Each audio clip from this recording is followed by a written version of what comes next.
I think that's another great example of life on your terms, you know? I think that's part of the insight is that sometimes it's this insight that it's not a value unless it costs you something.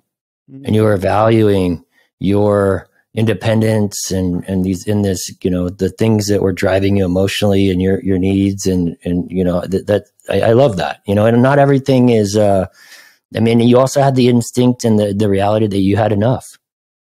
Well, I think enoughness is something we don't spend enough time thinking about. Yeah. And, you know, I want to talk about that for a second, but I also, it occurred to me that, you know, I do comedy because I didn't want to be on my deathbed thinking I have a lot of money, but what if I'd given comedy a try, you know? And I think the same held true for being a part of for not taking care of my parents. I wouldn't want that regret of not, you know, doing my part. And by the way, all my five brothers and sisters and I did our parts, all of us. Yeah. And it was very gratifying to be a part of that. But the enoughness thing, man, I mean, like I was flying home from Denver in comfort economy this weekend after my comedy shows there because I'm really trying to break even on comedy. I'm trying to make sure that I break even on comedy and that Yeah. I'm not just spending the money I made at Facebook on this. I want this passion to be, I want to manage it like a business, you know? And certainly I'll indulge myself here and there, but like, um, I'd rather fly comfort economy and stay in a crappy hotel and do comedy than do a job I hate and fly on net jets. Yeah. That's Amen. how I think about enoughness, you know? Mhm. Like just be clear on which of those things is really going to bring you the satisfaction and the when you wake up in the morning you're going to be like, let's see what this day has in store. And that's how I feel when I wake up every day.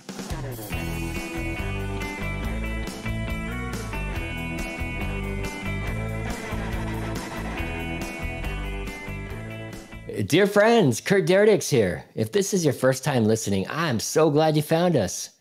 Today, we chat with Paul Ollinger, an early Facebook executive turned full time stand up comedian and podcaster. Paul's podcast, Crazy Money, is a must listen, and his guest roster is definitely a who's who of pop culture and beyond. This episode is chock full of wisdom and practical advice, and it's one of my favorite episodes I've done in a while because it's so real and it's funny too. Paul shares his journey from the corporate world to the comedy stage and beyond. He discusses the importance of authenticity and comedy in life.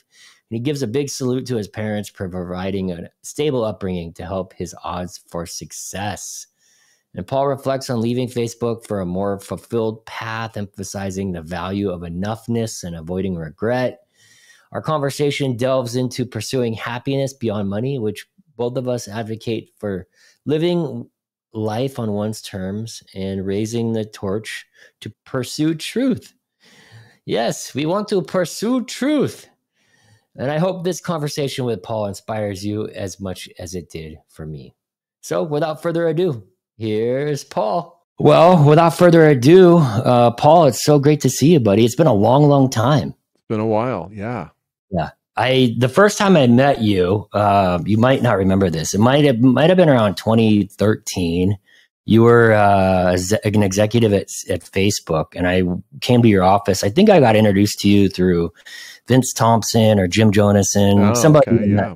the tech Yeah. market. And I was doing this event series called Digital Family Reunion, and we'd get everybody Oh, together. right. Yeah. You And came to the office on Abbott Kinney, didn't you? yes, yeah, you remember, yeah. Yeah. And I asked you for sponsor money, and you said no, but you said it in such a nice way. I was like, this guy's actually kind of a nice guy. I didn't have anything we didn't have a budget for that back Yeah. then, Oh probably. man, I was hitting you up for some Zuck bucks. Yeah, I think Yeah, that was the case. I Zuck think you bucks. literally wanted to sponsor it. Maybe you just didn't have the cash at the time. Yeah. You know, Facebook, I started in 2007 and there were 25 million monthly unique users. So keep that in, you know, compare that to the whatever 3 billion that they have today. But even, you know, I don't know, single digit billion or the 1 billion that they had when I left, like in 2011 or 2012. I mean, that is some massive growth in a very short period of time. And so suffice to say that our systems and budgets and organization grew a lot, but was not always easy to navigate or get things done because everything was just going at light speed. Um, yeah, that makes a lot of sense. Yeah, I mean, I think that's a great segue. Like, it's been really fun to watch your career. And the tagline of the show is "Unique Perspective Shaping the World." And I'm celebrating people living life on their own terms. And you have such an interesting professional and personal life. And just like from just looking at your LinkedIn, and I mean, I knew that you were doing comedy, and then you left Facebook, and then now you got this podcast that's amazing. Crazy Money. I think we're going to call the show Funny Money. I think that's the Okay. episode. Yeah. Fair enough. Fair enough. Yeah. And I've told people who have suggested that I call my podcast Funny Money that I would never ever do that. And in fact, I'm going to change the name because Crazy Money doesn't say what the podcast is for potential listeners or for potential guests. Yeah, money makes us crazy. The desire to have money makes us do crazy things. And money doesn't solve our problems the way we think it will before we have it.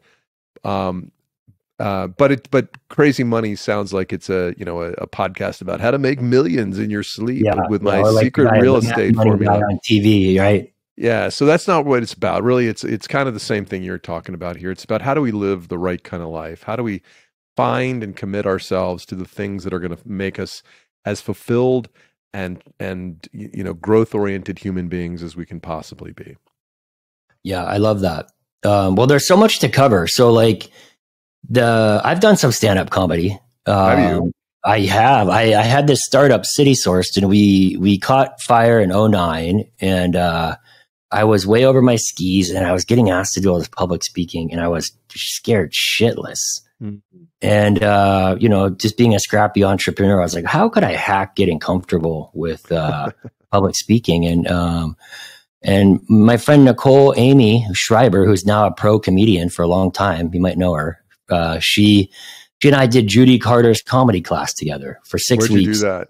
We did it in Hollywood. It was 6 Saturdays, and we kind of learned her formula, like the what's weird or funny or right, about XYZ, and then you do the little act out. And so she had her little formula and put our stuff together, and we did a show at the Improv, and it was a lot of fun. My family and friends came, and then I got asked to do another show at the Improv, and I loved it. It was so fun.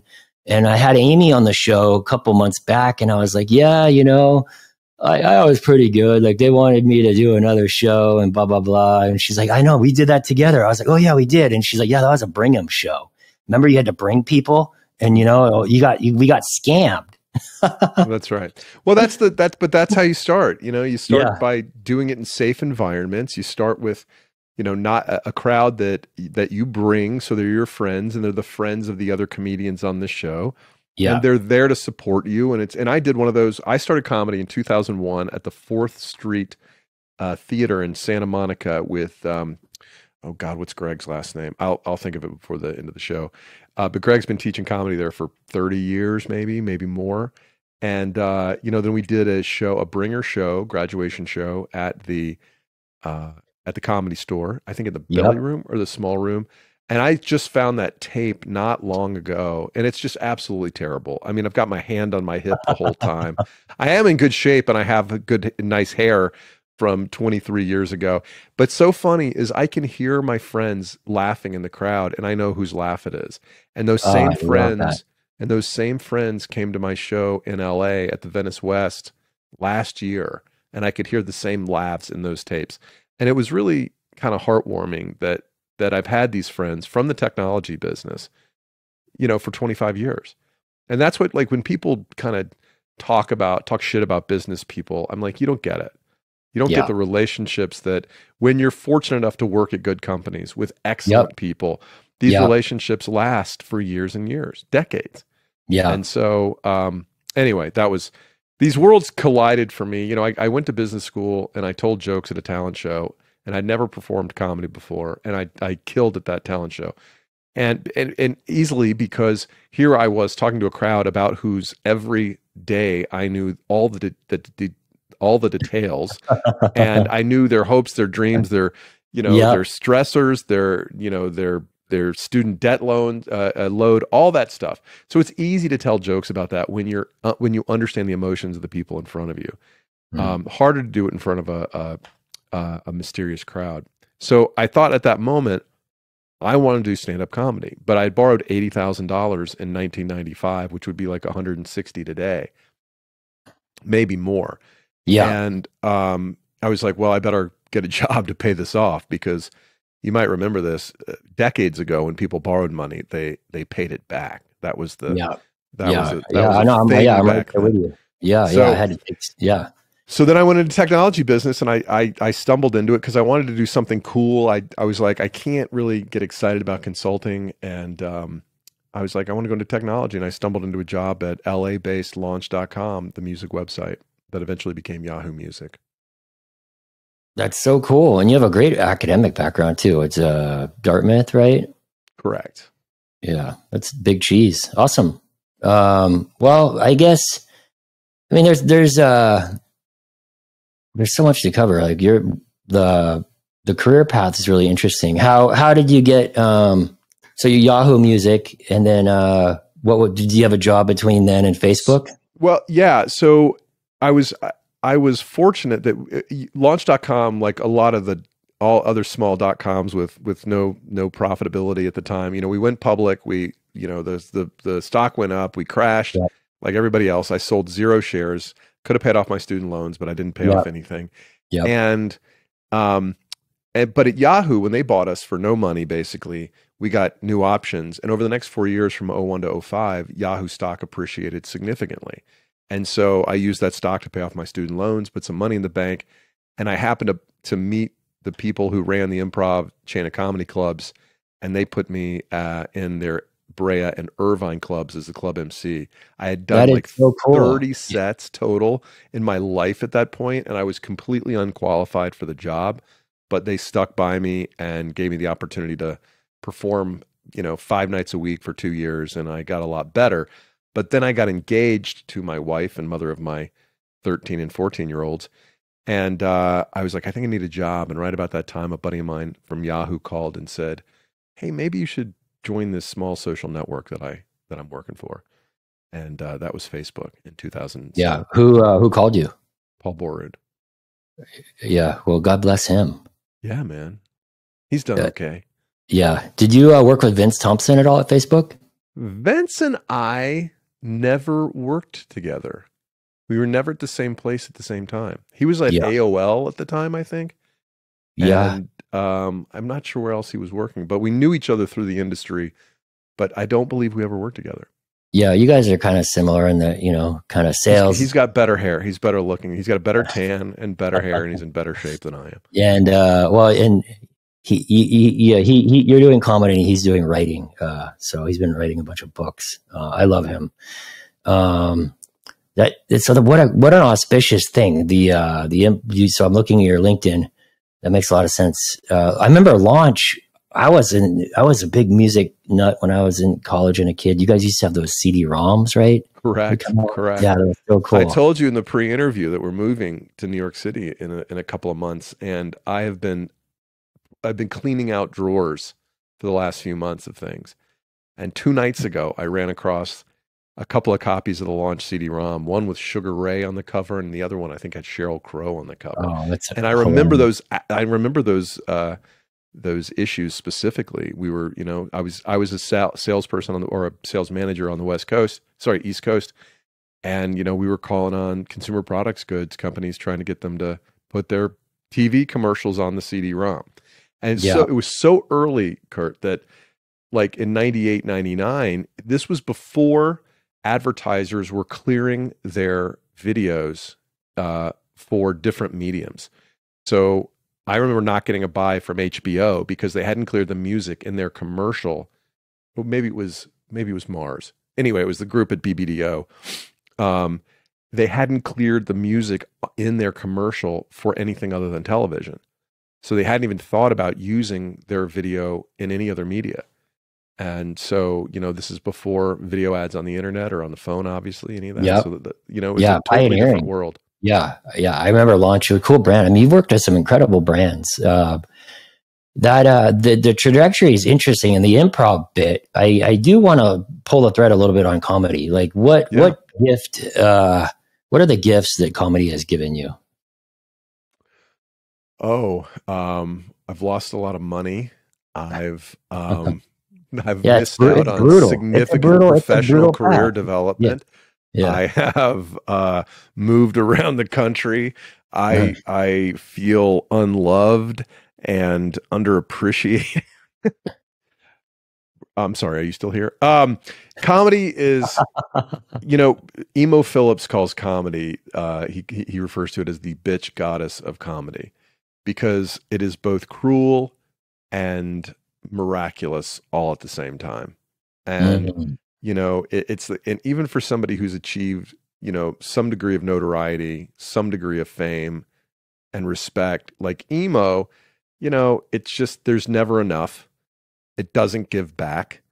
And at some point, your star is going to fade.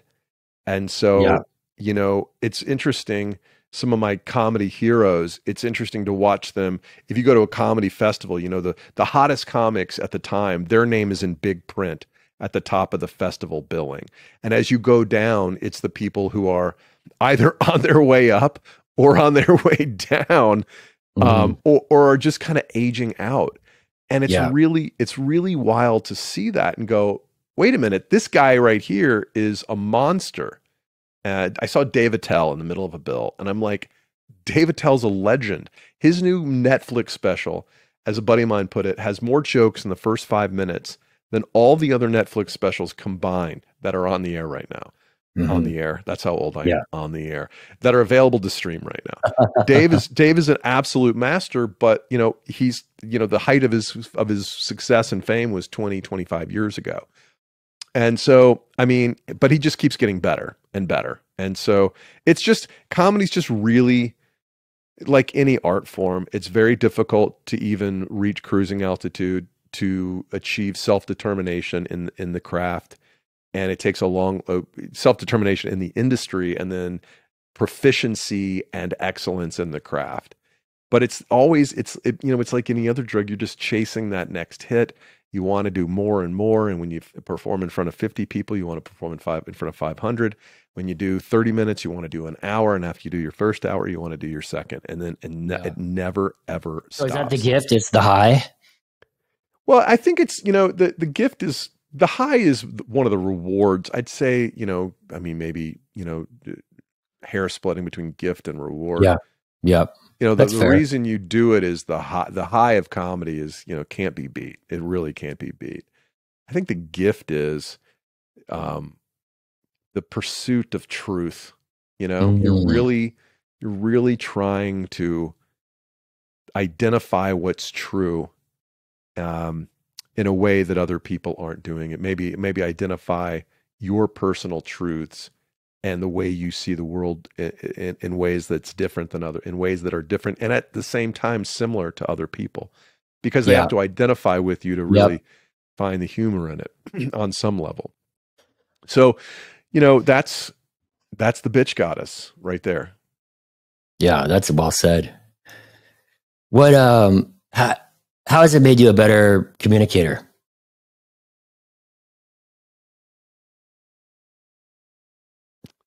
I think you learn pretty quickly that bullshit just doesn't work.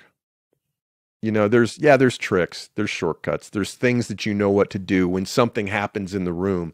Somebody's being rude, somebody walks in late, somebody spills their beer. There's ways to react to that that you learn after, you know, through repetition and by watching other people. You go, "Oh, that's how you handle that."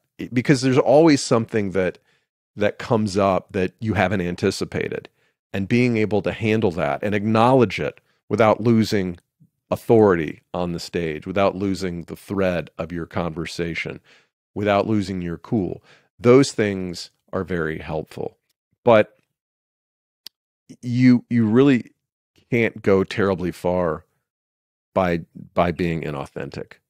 You know, Mhm. you really have to bring, I mean, you can get to a certain level, but after a certain place, you can't fake it.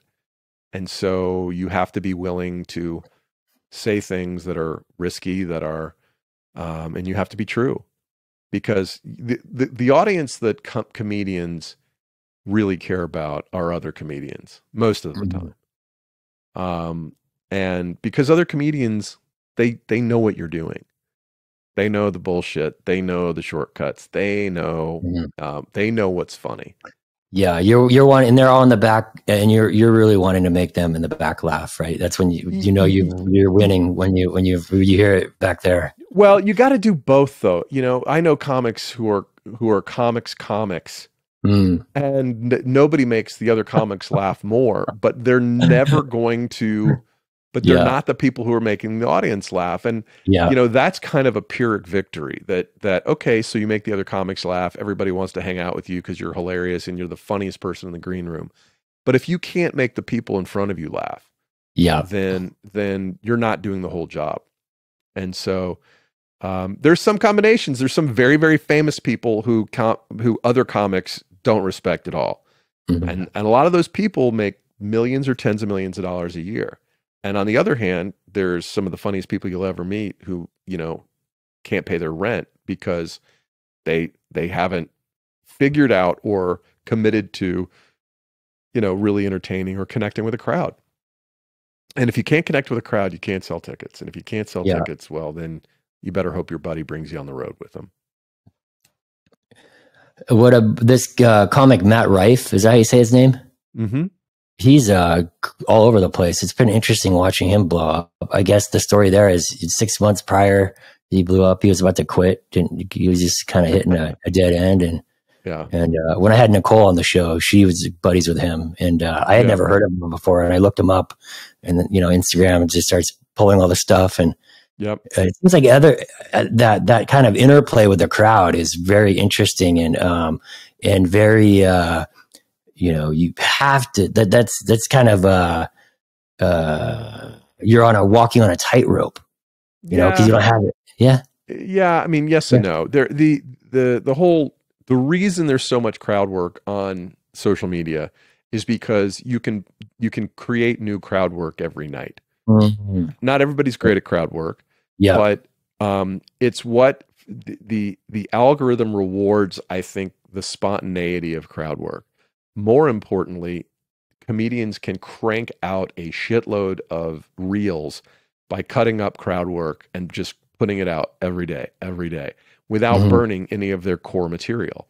And Yep. so, and it is, a lot of people think it's not good, because now you go to a comedy club and the crowd wants crowd work. The crowd thinks they're part of the show. They see Matt Rife, they see other comics doing it, and they say, "Oh, that's what comedy is." Well, that's part of what comedy is. That's part of what a live show is.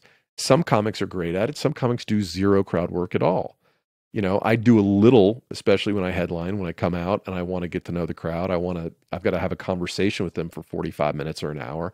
So I want to kind of bring them in. I kind of want to get to know them so I can go back to them throughout the set and make some of my material more relevant to the crowd by, you know, acknowledging, oh, this guy's got, you know, 6 kids and he's 34 years old. What's going on there, buddy? You know, and so Gary Goldman, Gary Goldman said, uh, I can't remember exactly what he said, but in his new special, he said something about, if a comedian ever looked at me and said, "What do you do for work?" and I was in the crowd, I'd look back and say, "What do you do for work?" Because he's basically saying that crowd work is taking a shortcut. Mhm. I don't feel quite as offended by crowd work as that sentiment uh, might reflect. Sure. But I think that it's only part of the game, and it's not necessarily the highest form of the craft. People who can do it and do it a lot are blowing up on Instagram, but it's not necessarily good for comedy in general. Yeah, I mean, this is such one of the reasons why I was really intrigued to talk to you is you have these dimensions of the comedy, the podcast. You're talking about money. You have this, you know, world class education, studied World economics. class. I'm a Yeah, rocket scientist. yeah. I Well, yeah, yeah, graduated near the bottom of my class at Dartmouth Business School. So, yeah, uh, yeah, no, I've had a good. I mean, yeah, I've been very fortunate. I feel very grateful for the rooms I've been able to be in as a kid and as a grown yeah. up, and the people I've been able to be with. And I've made some good decisions and I made some bad decisions in life. And Fair. you know, I've worked pretty hard, and I don't attribute all the good things in my life to my own self-made work.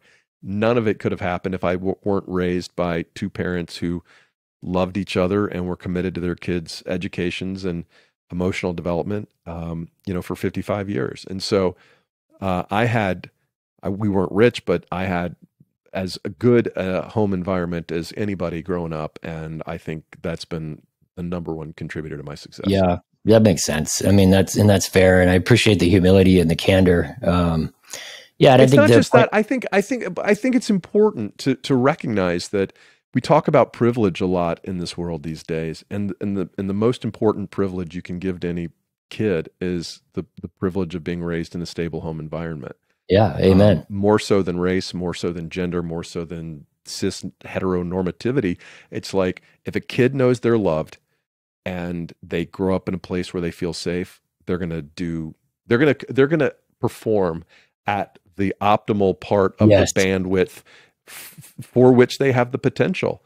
And I certainly have screwed up plenty in life, and I'm not perfect, but because of the example I saw as a kid, not just from my family, but from all the families that we were associated with, that we were friends with, like that stability was the norm, and that's what's achievable and desirable. And I think more people should shoot for that. No, I would agree 100%. As you increase the odds of having a happy, kind of well-adjusted life. I mean, I'm kind of have a different point of view. My parents broke up when I was 12, and my dad was a drug and alcohol user. Right. And yeah, I had the cool dad. He owned an FM rock station in Ventura when I was a kid. Oh, no kidding. That's amazing. The record labels used to send the drugs in the CD cases and the whole thing, And when I was 21 at UC Santa Barbara, I helped stage a intervention and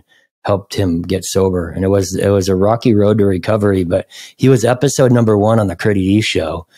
And he had just celebrated his 21st sober birthday. And I was able to make a joke that his sober birthday was old enough to drink.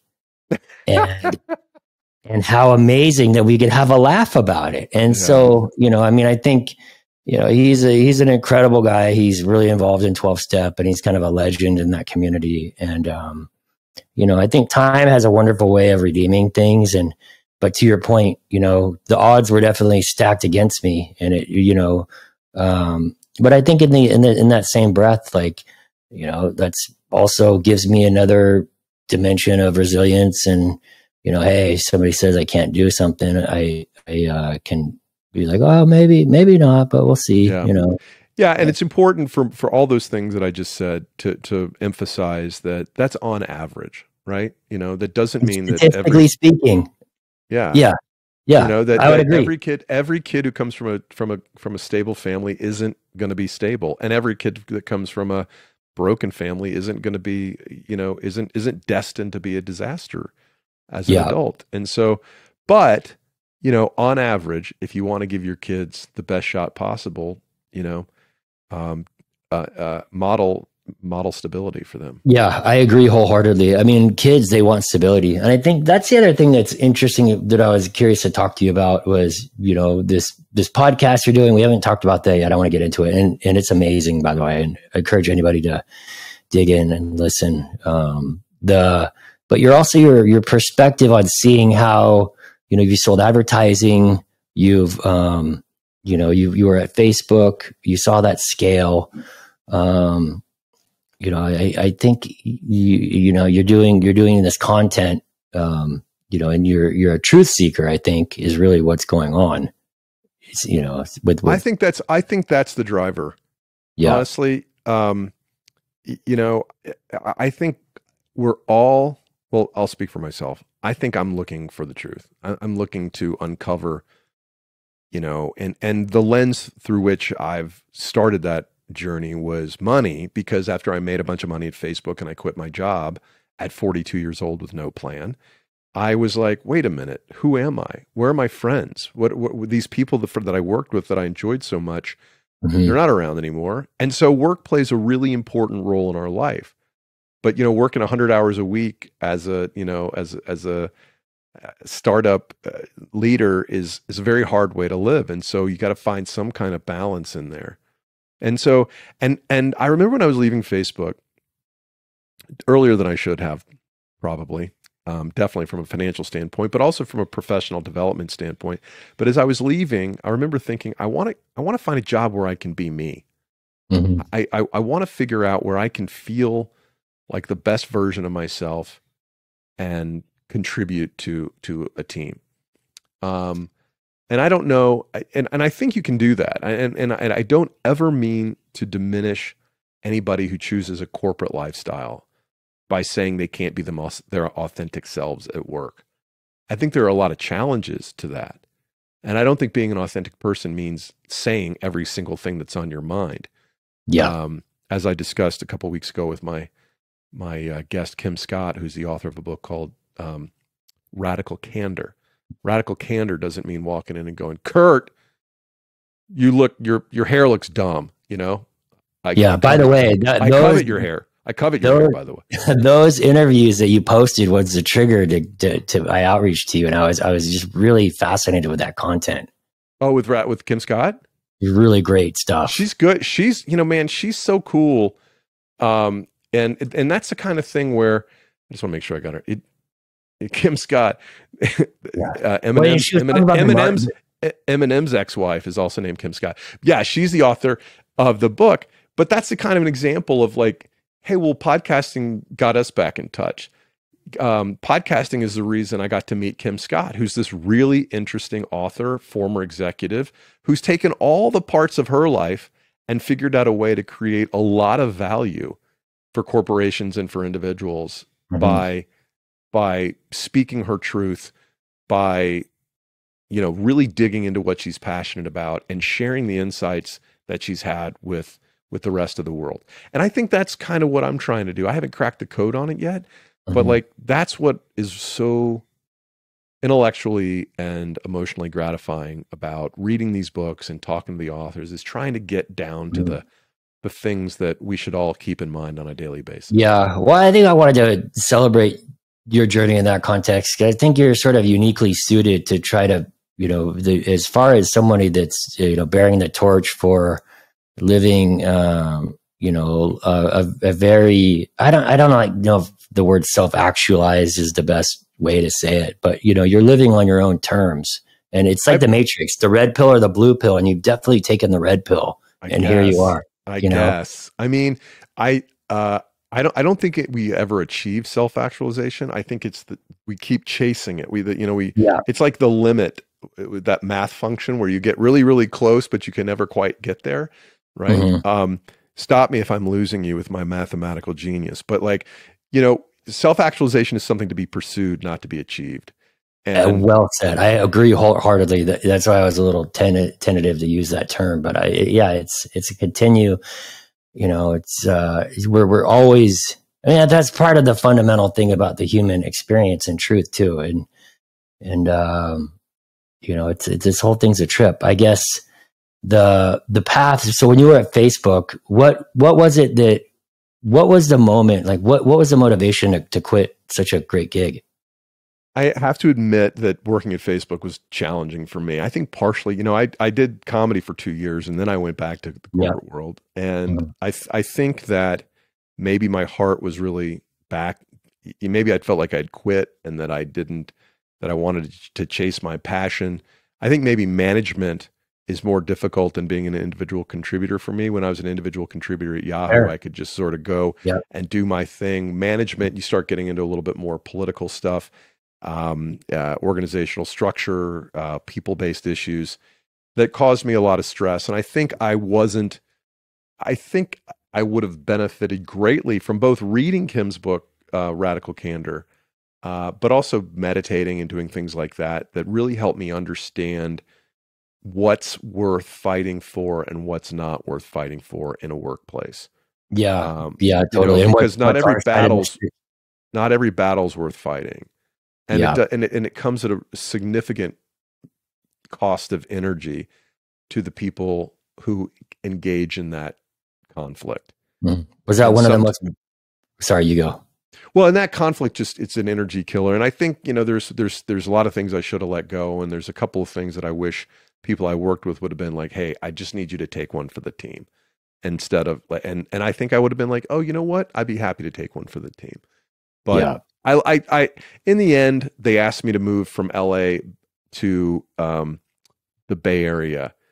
And at that point in my life, I lived since graduate school. I'd lived in New York, LA, San Francisco, New York, and LA. And I had just bought a house with my wife. We had a little baby at home. My wife was pregnant again. And the idea of moving one more time at that point in life was more than I wanted. And I had gotten to a point where I was, Facebook, I saw how much money I was going to have at the least. And I was like, that's more money than I've ever imagined having. Yeah. And so I have economic flexibility now. Now, if I'd have known how much money I could have had, if I'd have known that Facebook was going to become $1 trillion company within a few years, I probably would have stuck around, but I wouldn't have been happy. And anyway, but I said, if I'm going to move anywhere, I'm going to move back home to Atlanta where my parents were, and they were sick and they were on their way, to their deaths eventually. And I came home, and it's been a very, very gratifying 13 years. I was in the room when both of my parents died. More importantly, I played a role in taking care of them in the last few years of their lives, which I will never regret doing and will always be glad that I did. And Yeah, so I think that's another great example of life on your terms, I think that's part of the insight is that sometimes it's this insight that it's not a value unless it costs you something. And you are valuing your independence and the things that were driving you emotionally and your needs and I love that, and not everything is you also had the instinct and the reality that you had enough. Well, I think enoughness is something we don't spend enough time thinking about. Yeah. And I want to talk about that for a second, but it occurred to me that I do comedy because I didn't want to be on my deathbed thinking I have a lot of money, but what if I'd given comedy a try? And I think the same held true for being a part of for not taking care of my parents. I wouldn't want that regret of not, doing my part. And by the way, all my 5 brothers and sisters and I did our parts, all of us. Yeah. And it was very gratifying to be a part of that. But the enoughness thing, man, I was flying home from Denver in comfort economy this weekend after my comedy shows there because I'm really trying to break even on comedy. I'm trying to make sure that I break even on comedy and that I'm not just spending the money I made at Facebook on this. I want this passion I want to manage it like a business, and certainly I'll indulge myself here and there, but I'd rather fly comfort economy and stay in a crappy hotel and do comedy than do a job I hate and fly on NetJets.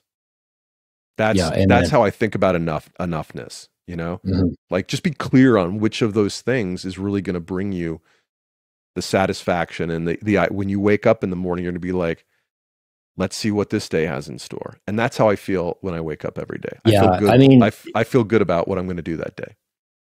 So much of my experience as I've gotten older and more mature is being more in tune with the feelings and understanding about this idea of not living with regret and projecting out. Am I going to have a regret about this in the future? And if I am, that really informs me how I live. So I can really, that resonates with me and I really appreciate that. Does that keep you from taking chances that you think you might want to take, or does it just help? No, it actually does the opposite. It makes me more, I had this great corporate gig. I was working at Esri, a corporate dev team, making great money. And I was getting complacent. I love the company. I love what I was doing. I love my team, but I was I wasn't really learning. And I was in a spot where I was sort of at a terminal endpoint where I couldn't really go any farther because I was already, pretty high up. And, and I started dating my now wife, and she's like, you know what? You could always go back and get a job there. You should sell your house in Ventura, come up to San Francisco with me. And, that was the thing. I was like, man, if I don't do this, I'm going to always wonder, Yeah. And I did it, and it paid off. And I ended up getting a great gig at Lime on the BD team, the scooter company, and Yeah. earned a ton there. And, just things kind of just go. And like, I ended up having an exit of this startup that I did in '09, and we finally got the business sold in 2022. And I had another great gig I was doing and making great money. And I was like, I'd been like telling my wife for years, I want to do another startup, and got some more liquidity, and took the leap, and now we got this thing going, and it's humming, and I'm a fund manager now and living my dream. And I think it's, for me, the regret is a really important thing that has helped me, and to not, because I have done things that I've regretted before, and I just hate that feeling. Yeah. The other thing, you go. Well, you said it's living the dream, and I wanted to make a distinction for people that, yes, I'm living my dream, but I'm also working my ass off. And living your dream doesn't mean that everything's perfect. You're trading one set of compensation for a different set of compensation. And you're trading, it's always Mark Manson, the guy that wrote the book, oh God, the power of not giving a F, right? Can I say F? Yep. Yeah. I can't remember the full name of the book, but in the book he asks, I have it right on my shelf. He asks, don't ask what your dream is, ask what pain you're willing to endure, because that will tell you what your dream is. If you're willing to stay in a flea bag hotel for your music passion, for your music, to play music gigs wherever, if you're willing to, drive 6 in a van overnight and sleep in the van, well, that might be a young man's game, but you're willing to endure the pain of being a musician, at least for a while. But if you're working for a startup company and you're not willing to stay at, Courtyard by Marriott because you're used to staying at the Four Seasons, then that gig isn't for you. Yeah. And so if you're not willing to endure the pain, don't, listen to that. Yeah. And I think the dream is, it's sort of insert the blank. Like for me, the dream is living life on my terms and freedom. And the freedom has many dimensions to it. But, I have a startup, we're still a small team, 7 going to 8, 9. And I work all my ass off all day. And then I'm studying for my CFA at night.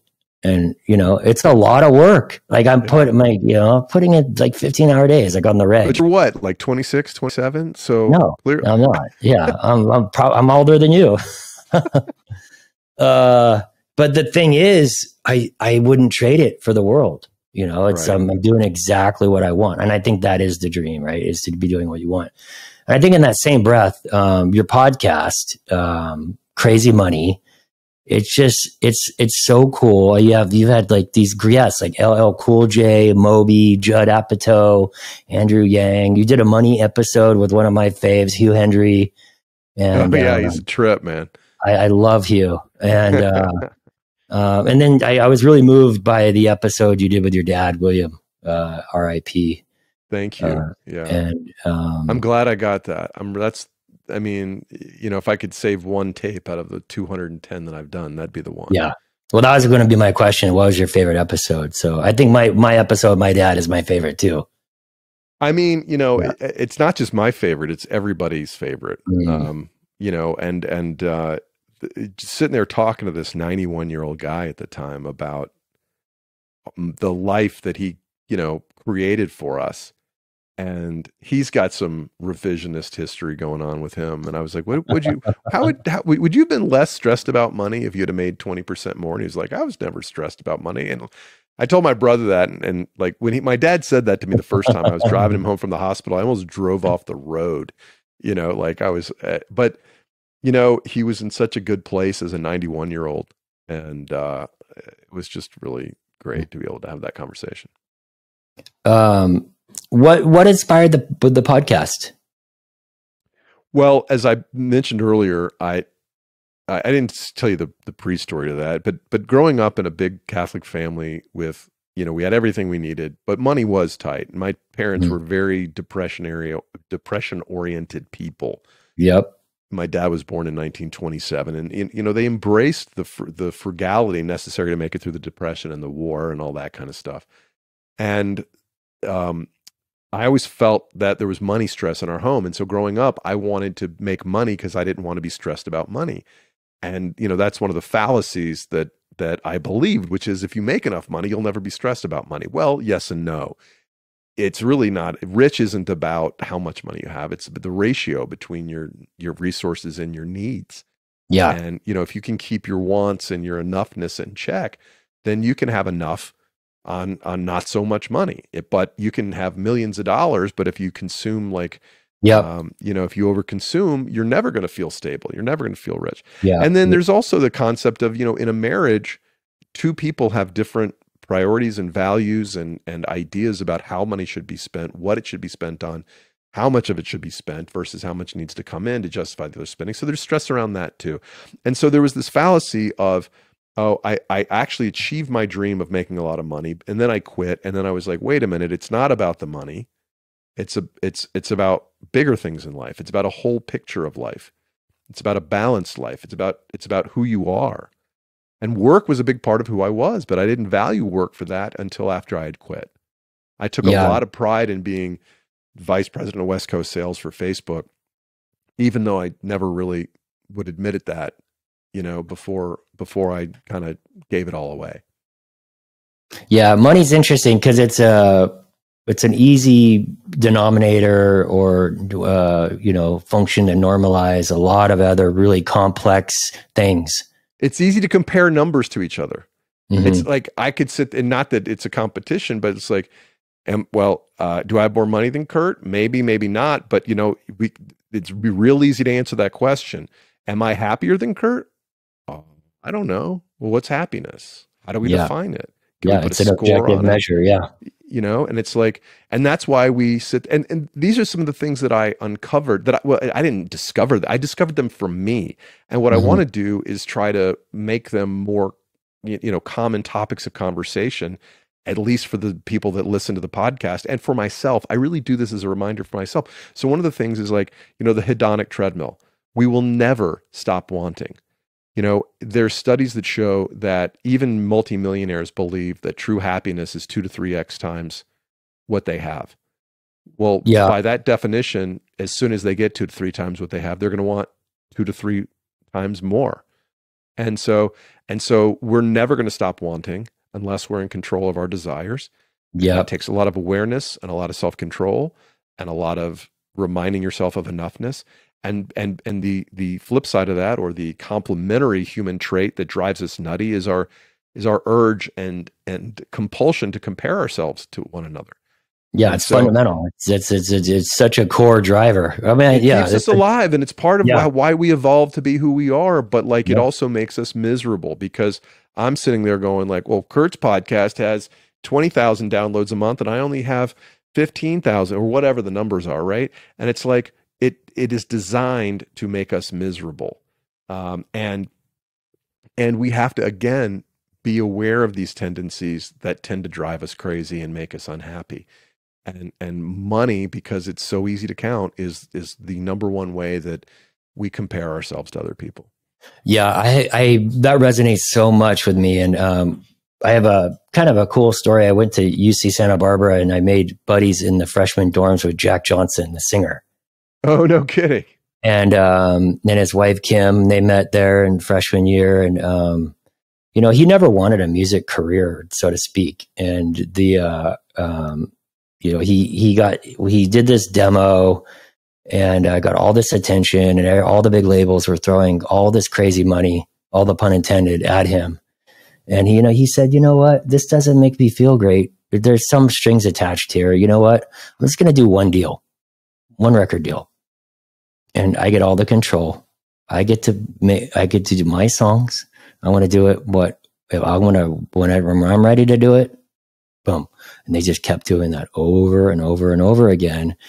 Financially, I think it's worked out really good. He took a big bet because, he didn't do the Scottie Pippen,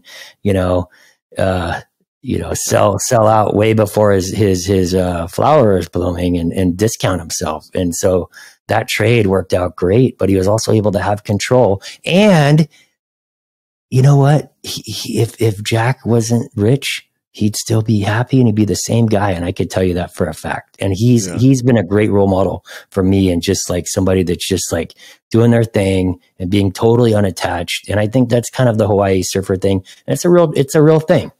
It definitely sounds like the Hawaii surfer thing. The irony is, if you have the discipline, in the record business is a perfect place to demonstrate this. If you have the wisdom as a young person to say no to the upfront money and resist that, the desire to go buy a Porsche and a mansion, then you don't have to take the money of the label. Now, this is an old school way of thinking about it, right? Admittedly, and I'm talking to a guy that knows the music business, but you don't have to take the upfront money. You can maintain control of your masters. You can own your publishing. Yeah. And then that's where the really big money is, years down the line. And that's right? what they did. They call it the Jack Johnson deal. And he got an imprint with Universal, did his own label, yeah. And, I also work for a billionaire, Jack Dangerman. Yeah. A pair of Jacks. And he's the same way. He never took one dime of equity. Right. And he's now 160 on the Forbes 400, and he just bootstrapped. He's in the digital mapping industry. He pioneered digital maps with a company called ESRI, and their product is called ArcGIS. And people always said about Zuckerberg, they joked about like, if Zuck said it wasn't about the money, people always scoffed at him. It's like, look, the kid turned down he's now 39 or whatever. Yeah, that one big deal. When he was 22, he could have made $400 million. When he was 22, if he'd have sold to Yahoo. And then he could have made probably $1 billion if he'd have sold or several billion if he'd have sold to Microsoft a couple of years later. He kept saying no because it wasn't about the money. People who are making about the money play small ball.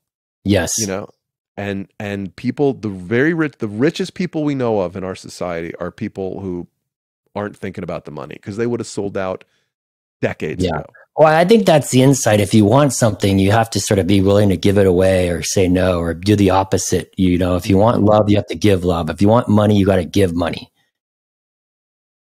Yeah. Or you have to delay gratification. Yeah, totally. That you have to say, I'm going to be dedicated to something bigger than money. I'm going to be dedicated to my vision. Yes. I'm going to build something because the world needs it. I'm going to, I'm going to create something because the world wants it. And once they see how my vision serves them, it's going to become gigantic. Or like Jack Johnson, it's like, I'm not about the money, I'm about the music. Oh, and by the way, because he's about the music and because people can feel that soul coming through the microphone, that's what they want. Yeah. They want the vibe that they sense in Jack Johnson. Yeah. When the women look at Jack Johnson, they're not thinking about, well, he's got these songs. He's got this vibe. He's got this energy that comes through him. And they're like, shit, I want to know what that's like. Yeah. That's funny. Yeah. And the guy, I remember, I saw Jack when I lived in San Francisco. Gosh, in 2002, we went to the Bridge School benefit. Amazing. I went to a group of guys and a group of girls, and I was sitting there talking to one of the girls that I was trying to make some moves on. And we're sitting on that hill, on a blanket. We're all in hoodies because it's freezing out there, and it's a beautiful night. And Jack's singing. And I was like, too bad about the news about how he abused his girlfriend. It was really bad. And that is so funny. And she was like, no way. I was like, I know, you wouldn't think it. You wouldn't think it. Oh, and I'm not trying to make jokes about abuse, obviously. I'm just trying to say this cat is somebody who would never in a million years do it. And I was just trying to disparage him so that I looked better by comparison. Yeah. Oh, at least, hey, did it work?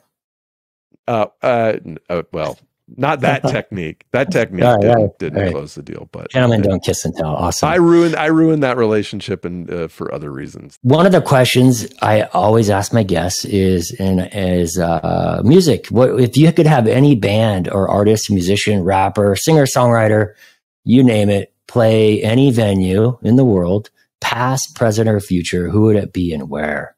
Oh my God. There's so many to choose from, man. Like, I was watching like you know, you watch like the song remains the same to see Zeppelin in their prime, or even to see like AC/DC from the Let There Be Rock footage is amazing. But I'm gonna say, even though they had stopped touring at this point, but the other day I listened to the Beatles' Magical Mystery Tour from start to finish.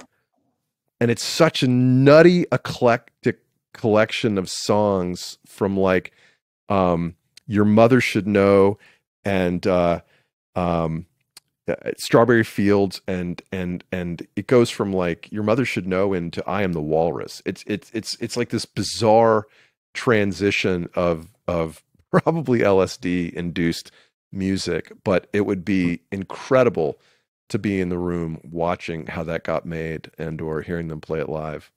Yeah, what a great album. Hello, Goodbye, The Fool on the Hill, Penny Lane. It's just insane. What's right before I Am the Walrus?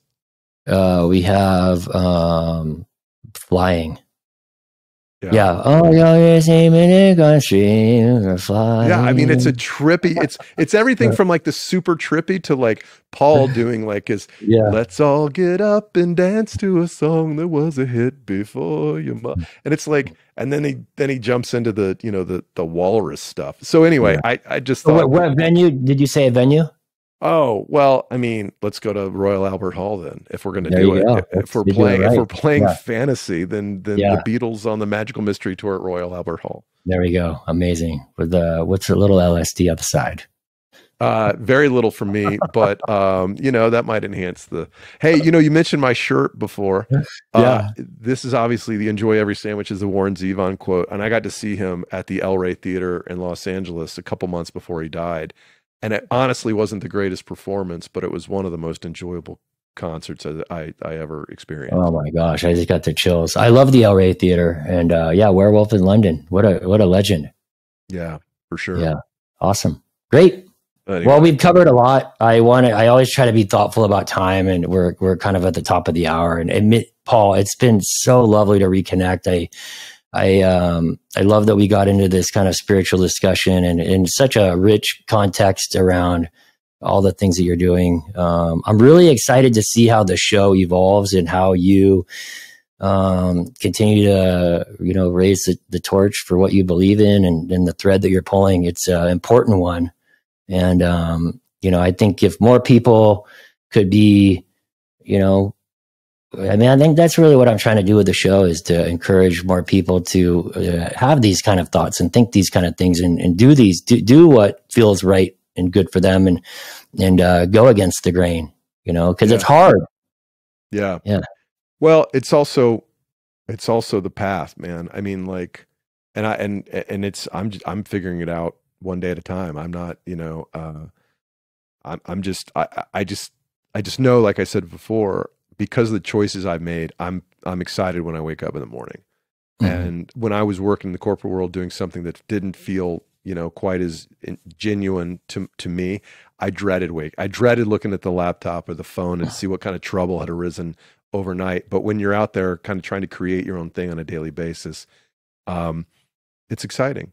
Yeah, what do they call it? And I want other people to feel like that when they get up. Yeah, the Sunday scaries. I've had those before. You know?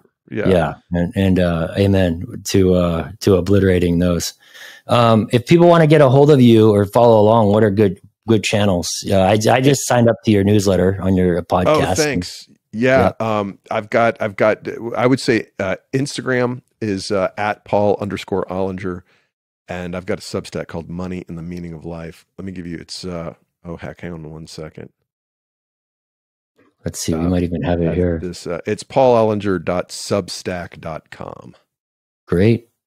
Awesome. Paul, you're a scholar and a gentleman and a very funny man. And I'm excited to continue the conversation. And thanks for spending some time with us today, buddy. I appreciate it, man. It's good to reconnect with you. Thanks again to Paul Ollinger for being our guest. I encourage everyone to check out his insightful podcast, Crazy Money, and find out when he's performing a comedy show near you. I'm at Curdy D on Twitter and Instagram, also Kurt Deredix on LinkedIn. If the content moved you, please do leave us a rating and review. And then until next time, Curdy D loves you.